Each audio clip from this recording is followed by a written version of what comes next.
오늘 더 뭐 몇 회가 될지 모르지만 여러분들한테 중요한 포인트를 좀 잡아주려고 생각하고 있어요. 여러분들 프로젝트에서 지금 여러분들의 상황은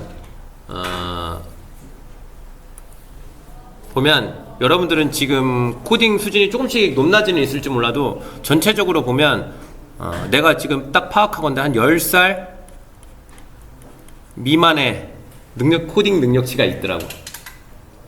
10살 미만이라는 건 지금 여러분들의 최소 수준은 그렇다고 너무 낮지도 않아. 7살에서 10살 사이에요. 그거나야.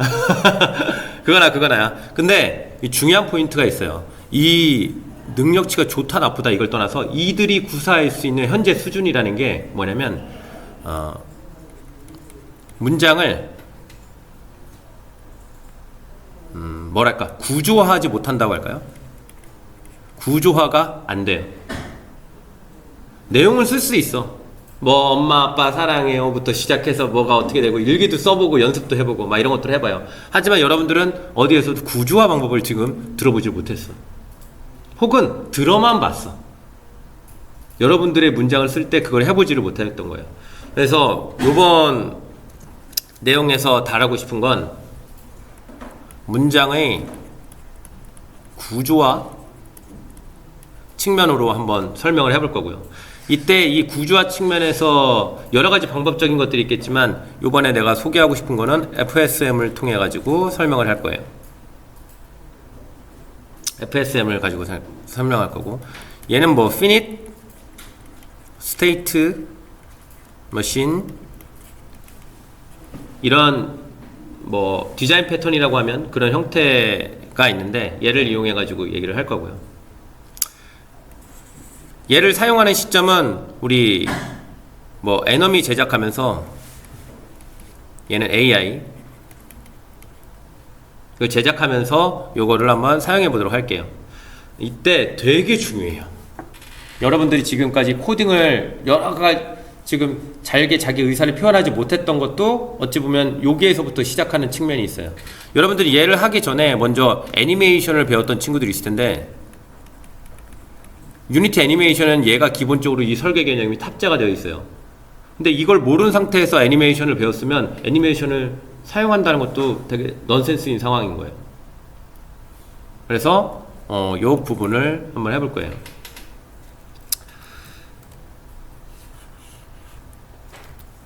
그리고 얘는 얘 할 때 좀 더 얘기하고 우리가 다루게 될 거는 이제 FPS 게임을 하나 만들어 볼 거예요.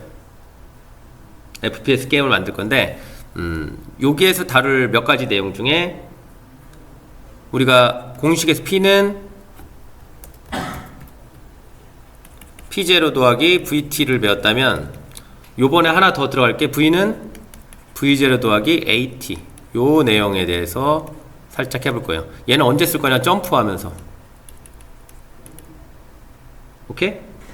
이 내용을 얘기하면서 요거를 한번 알려주고 싶어가지고 써보려고 해요. 됐습니다. 요거하고 이렇게 두 가지 내용을 요번에 한번 우리가 다듬어 볼 거예요. 사실은 지난 시간에 우리 슈팅 해봤잖아. 그게 나한테는 한 달 코스야. 하루에 6시간씩 계속 달려가지고 하는 한 달 코스짜리예요. 짧게 해줬지만 얘도 그러면 몇 달짜리야? 한 달짜리야. 얘만 내내 이렇게 해서 배워요. 근데 이거를 되게 축약해가지고 얘기해 줄 건데 왜 그러냐? 여러분들 프로젝트에 지금 얘네들에 대한 내용이 안 들어가는 것들이 없어. 그래서 짚어주려고 해요. 자, 한번 해볼게요. 사실 지금 하려고 하는 거는 앱 제작할 때도 다 써요.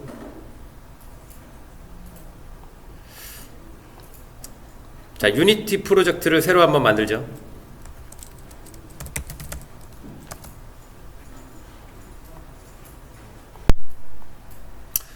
자, 새로 생성해 가지고 하나 만들게요.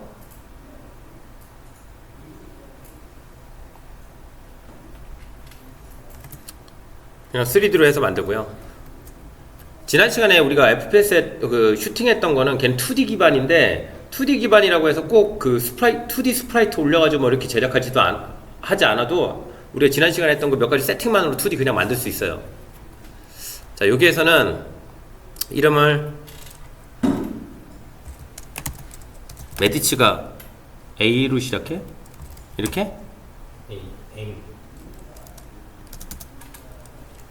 아, 그러네. 메디치 FPS라고 하죠. 이렇게 가지고 하나 만들게요.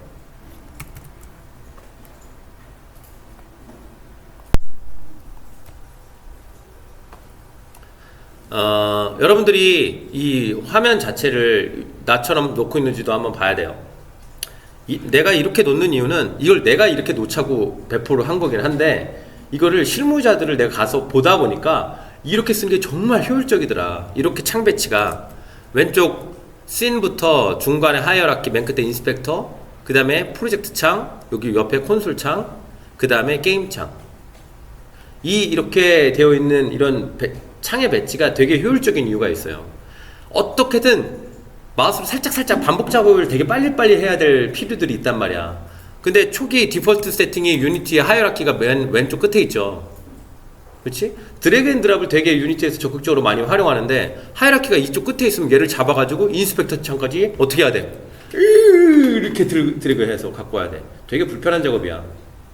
그래서 어떻게 놓는 거예요? 하이어라키하고 그 다음에 프로젝트 창, 얘네는 인스펙터 창하고 이렇게 딱 붙여놓는 게 훨씬 편해요. 그래야지 빨리빨리 드래그 앤 드랍하고 체크하고 이것들이 작업이 편하단 말이야. 그렇죠? 자, 가서 볼게요. 자, 먼저 우리가 처음에 할 거는 플레이어부터 한번 제작을 해볼 거예요. 플레이어 제작할 텐데, 이 플레이어는 3인칭 FPS라서, FPS가 뭐야? 1인칭, 그죠? 1인칭 시점에서 만드는 거예요. 그래서 먼저 카메라 돌리는 것부터 한번 볼게요. 카메라 돌리는 것부터 몇 가지를 체크해 보고 싶어요. 자, 먼저 메인 카메라, 요 녀석부터 작업을 한번 해보죠. 바닥판을 하나 먼저 만듭시다. 크리에이트, 3D 오브젝트에 플레이.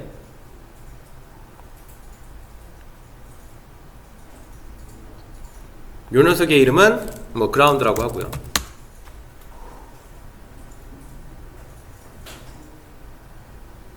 그라운드라고 하고, 그 다음에 우측에서 트랜스폼에서 이렇게 디폴트로 세팅되어 있는지 보세요.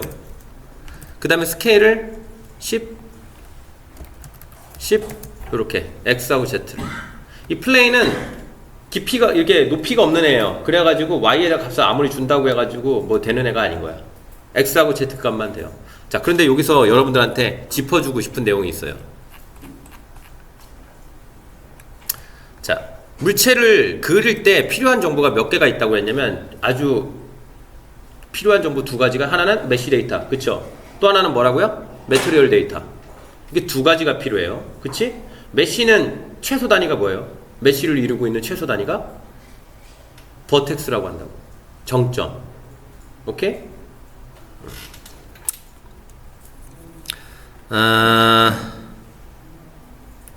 잠깐 보면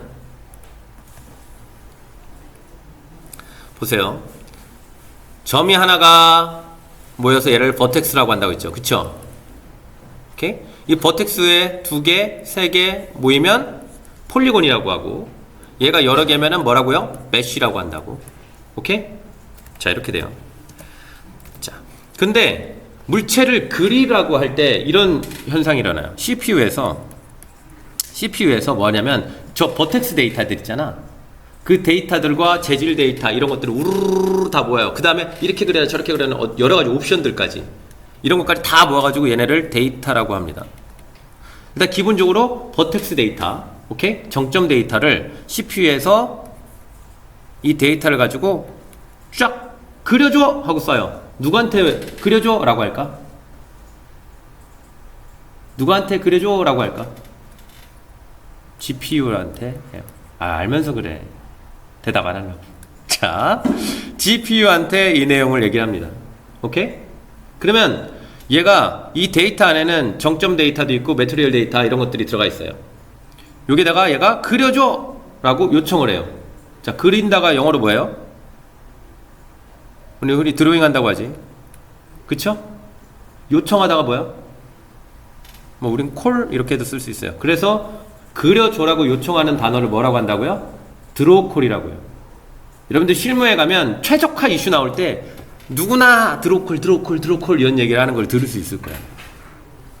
드로우콜 이런 단어들. 자, 그려줘 하고 GPU한테 요청을 하는데 이때 두 단계 여러 가지 파이프라인들이 있어요. 파이프라인이라는 건 뭐야? 이제 세부 공정들이야. 공장에서 이거 넣으면 그 다음에 순서대로 이렇게 딱 나오는 과정이에요. 이 GPU에는 그런 파이프라인이라는 게 있어요. 그려지는 렌더링 파이프라인이라고 하는데 그려줘! 라고 이 데이터들을 던지면 첫 번째 단계에서는 버텍스 단계가 있어요. 이 버텍스 단계에서는 정점들을 우리가 원하는 위치에다 이렇게 삼각형으로 이렇게 둘러가지고 폴리곤으로 이렇게 만들고 이런 것들 처리해. 그러다가 여러 가지 거기서는 공간 변환도 합니다. 여러분들이 이것도 배웠나 모르겠네. 잠깐만. 하나만 더 보면 이런 물체가 있잖아요. 그치? 이런 물체가 있으면 물체 중심으로 이렇게 잡혀져 있는 이 공간을 우리는 모델 공간 혹은 로컬 공간이라고 해요.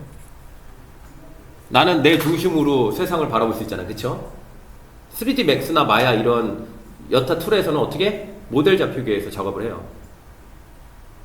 이렇게? 거기서 작업해서 물체를 하나 만든 거야. 왜? 걔네들은 그런 오브젝트 하나씩 만들어내는 툴이거든. 얘네들은 어떻게 할까? 우리가 다 있잖아? 월드 공간, 이렇게 일부러 약간 이렇게 그릴게요. 우리가 아는 월드 공간으로 얘를 가져와요. 우리가 아는 월드 공간이라는 건 지금 나는 각자 다 있지만 우리 여기 있는 상태에서 나를 여기다가 우리가 다 보이는 이 공간에 여기 이 위치에다 갖다 놓은 거야. 이거를 뭐라고 한다고? 월드 공간이라고 하고요. 혹은 글로벌 공간이라고 해요. 왜 이렇게 떨어져서 쓰냐? 오케이? 얘네들을 월드 글로벌 공간이라고 하고, 근데 얘네가 모델에서 이렇게 작업된 거를 우리가 여기 원하는 위치에다 딱 갖다 놔. 그럼 월드 공간이야. 근데 이게 되게 재밌다? 여러분이 나를 딱 지금 보잖아요? 그럼 저쪽에 있는, 자, 맨 끝에 있는 우리 친구 이름 뭐였지? 25살? 이름 뭐였지? 유재혁이? 유재학. 유재야? 아니라고? 크게 얘기해봐. 이름 뭐라고? 유재학. 재학. 난 또 가수 이름 유재한 줄 알았네. 추모공원 또 한번 가자. 자, 재학 친구가 저쪽에서 보고 있잖아. 그쵸? 또 이쪽에서도 나를 볼 수 있잖아. 근데 월드 공간에 분명히 내가 여기다 배치했음에도 불구하고 여러분들이 나를 바라보는 위치의 모양새가 같아요? 달라요? 내 여기다 딱 놨을 때 이쪽에서 바라봤을 때하고 저쪽에서 바라봤을 때하고 같아요? 달라요? 다르지. 이거를 어떻게 하냐면 각각의 바라보는 그 공간으로 위치를 시킵니다. 근데 이게 되게 재밌어요. 얘 물체가 어디가 있느냐? 여기가 있어요. 정중앙에. 왜 그럴까? 여러분들이 나를 이렇게 곁눈질을 보든 뭘 해서 보든 초점이 나를 향하는 순간 여러분들의 시야의 정중앙에 나는 항상 위치하게 되어 있어. 이렇게 하고 한번 봐봐. 어떻게 해서 보든 나한테 초점을 딱 보내는 순간, 나를 집중해서 바라보는 순간 나는 여러분들의 전체 시야에서 정중앙에 위치하게 되어 있어요. 왜? 눈이 하나로 모여가지고 이렇게 가야 되기 때문에 그렇게 되어 있어요. 그래서 이거를 시야 공간, 뷰 공간, 카메라 이렇게 얘기해요. 그리고 얘가 중간에 뭐 투영 이런 것도 있고 막 이랬는데 그냥 중간에 하나를 건너뛸게요. 마지막에 이거를 어디로 보내느냐? 바로 우리가 아는 스크린 좌표 공간으로, 스크린이라고 할게요. 스크린 공간으로 넘어가요. 화면에 출력이 된다는 얘기야. 이 사이에 또 있긴 있는데 이렇게 간단하게만 표현할게요. 이렇게 돼요. 물체가 우리 눈에 보여지기까지 이러한 일련의 흐름으로 우리 눈에 들어오게 되어 있어요.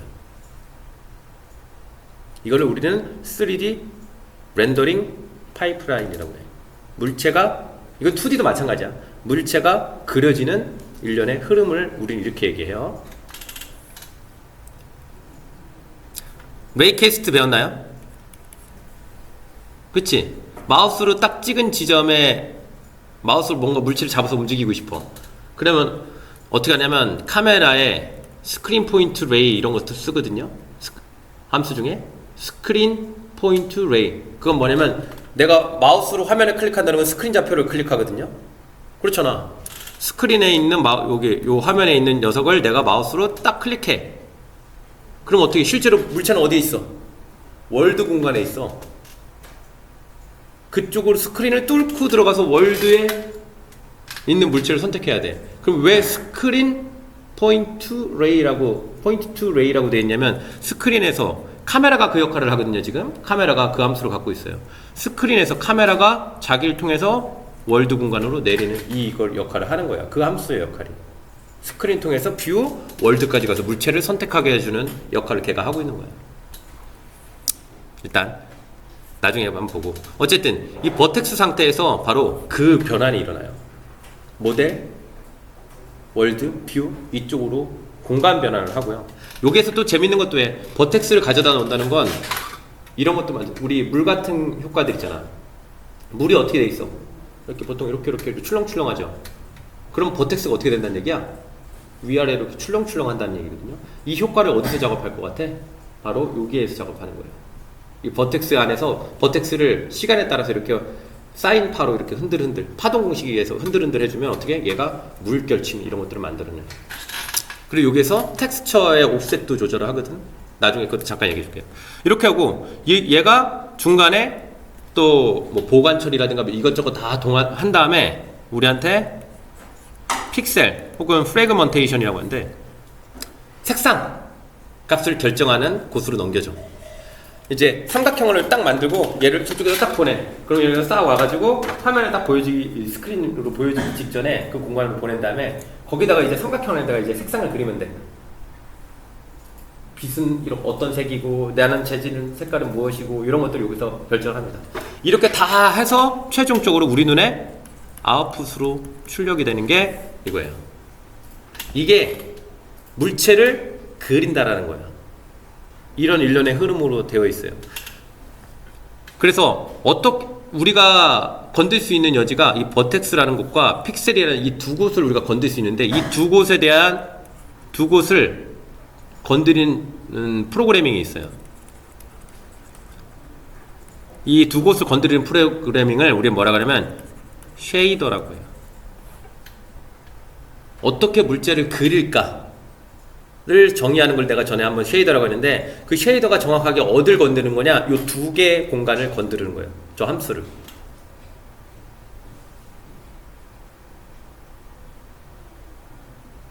오케이? 나중에 기회 되면 한 번씩 또 얘기하고요. 이렇게 될 거예요. 지금 근데 내가 지금 뭘 하고 있는 거냐면 여러분들이 이런 기본적인 내용들이 좀 많이 빠져 있는 것 같아 가지고 얘기를 해준 거야. 아마 우리 커리큘럼 자체에서 되게 많은 내용을 다루다 보니까 사실은 이런 내용도 건드렸어야 되는데 이 내용을 건들지 못했던 거예요. 자, 여기에서 내가 얘기하고 싶은 핵심은 이제 추가가 되는 요 부분이에요. 이 데이터가 많아. 처리할 데이터가 많아. 그러면 GPU에서 하나하나 버텍스 자리 잡고 뭐 이것저것 이거 다 해줘야 되거든? 그럼 내용이 어쨌든 데이터가 되게 많으면 처리할 내용이 많다는 얘기죠. 그럼 속도가 빠를까 느릴까? 처리해야 될 내용이 많으면 빨리 처리되겠어? 아니죠. 상식적으로 늦게 처리될 거 아니야. 그렇죠? 그래서 이 데이터가 낮을수록 그래서 하이폴리 로우폴리 한다고 그랬잖아. 로우폴리를 쓸수록 되게 빠르게 처리할 수 있는 거야. 자, 유니티로 잠깐 넘어가서 다시 내가 보면 이 녀석이 어떻게 되냐. 이 플레인을 여러분 그냥 썼을 수 있는데 이 플레인을 보면 제가 여기에 이 쉐이드 부분에서 와이어프레임, 쉐이디드 와이어프레임으로 잠깐 볼게요. 그럼 어떻게 되어 있어요? 이 플레인에 이렇게 선들이 보일 거야. 와이어가 보일 거예요. 얘네는 여기 각자의 점들이 있을 거예요. 버텍스들이 있고 걔네들이 엮어서 요가 삼각형을 뭐라고 한다고? 폴리곤. 이 트라이앵글 폴리곤이라고 하고요. 폴리곤이 되게 많네. 그쵸? 자, 이 폴리곤 하나에 들어가는 점은 버텍스는 몇 개 있을까요? 3개. 그치? 그럼 여기 보면 면 하나가 있죠? 그렇지? 폴리곤 두 개 붙여가지고 면 하나 만들었잖아. 그쵸? 여기에는 버텍스가 몇 개가 필요할까요? 땡! 폴리곤 하나에 세 개인데 어떻게 폴리곤이 두 개인데 네 개가 돼? 6개여야지. 중첩되어 있더라도. 그쵸? 버텍스는 몇 개라고? 6개. 그럼 얘는 지금 면이 몇 개냐면 가로 10개, 세로 10개예요. 가로 10개, 세로 10개예요. 이거 박스 하나 그리는데 몇 개 필요하다고? 6개. 그럼 여기에는 버텍스가 몇 개 들어가 있을까? 10 곱하기 10은 100. 100 곱하기 6은 600개 들어가 있지. 이 바닥판 하나 그리려고 버텍스를 몇 개 쓰고 있다고요? 600개를 쓰고 있는 거야. 얘를 쓰지 않고 Create 3D 오브젝트에 쿼드라는 게 있어요. 쿼드를 보면 아하, 폴리곤 몇 개로 되어 있어요? 폴리곤은 2개. 용어가 헷갈리지? 폴리곤은 2개야. 버텍스가 몇 개 있어 그럼? 6개. 그래서 아까는 600개짜리인데 걔가 여기다 몇 배 더 많은 거야? 100배 더 많은 데이터를 쓰고 있는 거야. 얘를 어떻게 쓰면 돼요? 그래서 리셋 눌러놓고 이 녀석을 눕혀. 회전을 시켜. 어떻게? 90도 이렇게 회전을 시켜. 그리고 크기를 걔하고 똑같이 하려면 아까 얘는 100에 100 이렇게 놓으면 회전시켰으니까 Y를 100으로 놔야겠지. 이렇게. 그럼 어때? 똑같은 크기인데 버텍스는 몇 개만 쓴다고? 6개. 속도가 몇 배 빠른지는 측정을 해봐야겠지만 일단 데이터를 몇 배 줄인 거야? 100배 줄인 거예요. 그래서 여러분들이 수업 시간에 이걸 다룰 시간이 없을 것 같아서 얘기해 주는 거야. 최적화시킨다는 건 코드를 최적화시키는 게 아니야. 물론 코드에서 뭐 알고리즘을 최적화시킬 수도 있겠지만 실무에서 보면 코드 크기를 줄이려고 되게 노력을 해. 코드 크기를 줄여봤자 몇 바이트 안 돼요. 몇 킬로바이트 안 돼. 이거 데이터 이 정도 줄이잖아? 이미지 2만원 동안 이렇게 컬러수를 줄여가지고 줄이잖아? 그러면 몇 메가, 몇백 메가 줄어. 어떤 게 더 효율적이야? 그쵸? 어떻게 하면 이미지를 똑같이 나오면서 이렇게 퀄리티 있게 보여줄까? 그런 식으로 고민을 해야지 이미지를 대신 막 줄여가면서 오케이? 데이터를 좀 줄여가면서 걔네는 근데 똑같이 이렇게 잘 보여주고 이쁘게 보여주고 그렇게 접근해야지. 코드상으로 야 우리 코드 이품을 한 줄로 써보자 일렬로 이렇게 쭉 쓰는 애들이 있어. 그거 미친 짓이에요. 가독성은 다 포기하고 거기서 야 나 여기서 10KB 줄였어. 이거 미친 짓이에요. 오케이? 그러니까 여러분들이 쓸 때 그래서 2D에서는 2D 혹시 다뤄봤나요? 2D에서는 기본적으로 이런 물체가 하나 있어야지 거기다가 텍스처를 입혀가지고 그리는 거야. 무조건 저렇게 메쉬 데이터가 하나 있어야 되고 거기다가 매터리얼을 입혀가지고 화면에 그려야 돼요. 그러면 반드시 메쉬 데이터는 필요해. 그럼 어떤 메쉬를 쓰겠어? 쿼드 쓰는 거예요. 내부적으로 쿼드 갖다 놓고 이렇게 하진 않지만 걔는 스프라이트로 그냥 그리지만 내부적으로는 어떻게 되어 있다고? 쿼드 갖다 놓고 매터리얼 붙여가지고 그냥 쓰는 거야. 오케이? 2D는 그렇게 했어요. 자, 이렇게 작업을 해놓으세요. 그래서 쿼드 대신에 이름을 그라운드로 놓고 그리고 이거 앞에 항상 대문자로 쓰세요. 소문자로 쓰지 말고.